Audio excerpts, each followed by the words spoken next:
രക്തസാക്ഷി സമുച്ചയം ശിലാസ്ഥാപനവും പി സുരേന്ദ്രൻ അനുസ്മരണവും 28-ന്. ഇപ്പോഴത്തെ കുട്ടികളുടെ IQ ലെവൽ വളരെ ഹൈ ആണ്.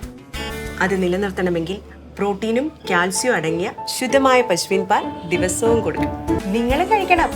ജനതയുടെ പാലും നെയ്യും ഭക്ഷണത്തിന്റെ ഭാഗമാക്കണം. ചീമേനി രക്തസാക്ഷി സമുച്ചയത്തിന്റെ ശിലാസ്ഥാപനവും CPM-കാരാൽ കൊല ചെയ്യപ്പെട്ട യൂത്ത് കോൺഗ്രസ് ചീമേനി മണ്ഡലം സെക്രട്ടറിയായിരുന്ന KP സുരേന്ദ്രന്റെ 35ാമത് രക്തസാക്ഷിത്വ ദിനാചരണവും വിപുലമായ പരിപാടികളോടെ നടത്തുമെന്ന് ചീമേനി മണ്ഡലം കോൺഗ്രസ് കമ്മിറ്റി വാർത്താ സമ്മേളനത്തിൽ അറിയിച്ചു. ദിനാചരണത്തിന്റെ ഭാഗമായി രാവിലെ 10 മണിക്ക് KPCC മെമ്പർ കരിമ്പിൽ കൃഷ്ണന്റെ നേതൃത്വത്തിൽ രക്തസാക്ഷി സ്മൃതി മണ്ഡപത്തിൽ പുഷ്പാർച്ചന നടത്തും.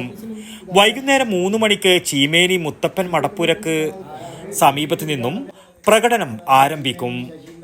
3:30-ന് ധീര രക്തസാക്ഷികളായ ചീമേനി ശശീന്ദ്രൻ, പിലാന്തോളി കൃഷ്ണൻ, MM ജോസ്, KP സുരേന്ദ്രൻ എന്നിവരുടെ ഓർമ്മ നിലനിർത്തി നിർമ്മിക്കുന്ന രക്തസാക്ഷി സ്മൃതി മണ്ഡപത്തിന്റെ ശിലാസ്ഥാപനവും അനുസ്മരണ സമ്മേളന ഉദ്ഘാടനവും KPCC president Sunny Joseph MLA നിർവഹിക്കും.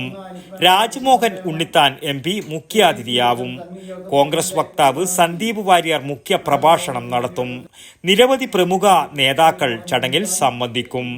KPCC മെമ്പർ കരിമ്പിൽ കൃഷ്ണൻ, മണ്ഡലം president AP Surendran, TV Kunhiraman, K Raghavan, TP Sreevalsan, K Sreedharan, TP Dhanesh എന്നിവർ വാർത്താ സമ്മേളനത്തിൽ പങ്കെടുത്തു.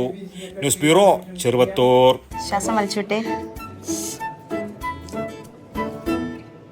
എത്ര വയസ്സ് വരെ പാൽ കൊടുത്തു? 1 വയസ്സ് വരെ.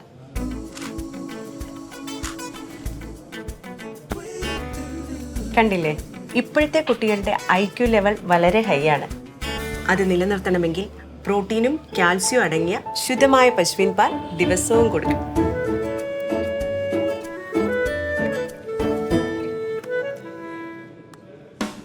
ഇപ്പൊ ജനതാ പാൽ എല്ലായിടത്തും ഉണ്ടല്ലോ.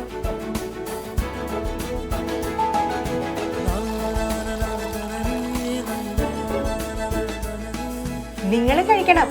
ജനതയുടെ പാലും നെയ്യും ഭക്ഷണത്തിന്റെ ഭാഗമാക്കണം. ആരോഗ്യമുള്ളവർക്കേ നാളെയുള്ളൂ.